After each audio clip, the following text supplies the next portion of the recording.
Episode 17 of Ulysses, Ithaca, is narrated in the third person through a set of 309 questions and their detailed and methodical answers, in the style of a catechism or a Socratic dialogue.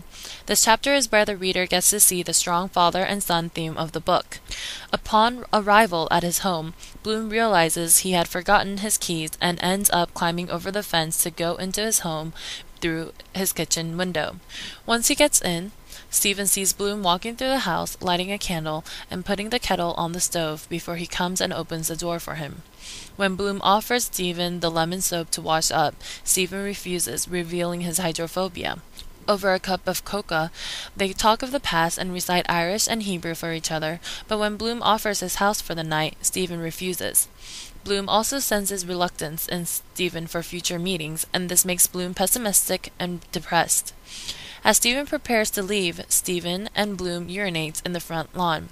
Once Stephen departs, Bloom goes back into his house and catalogues his day's spending and places his letter from Martha into his personal shelf. He then heads over to his room, where he finds Molly asleep and notices the evidence of Boylan having been there that day.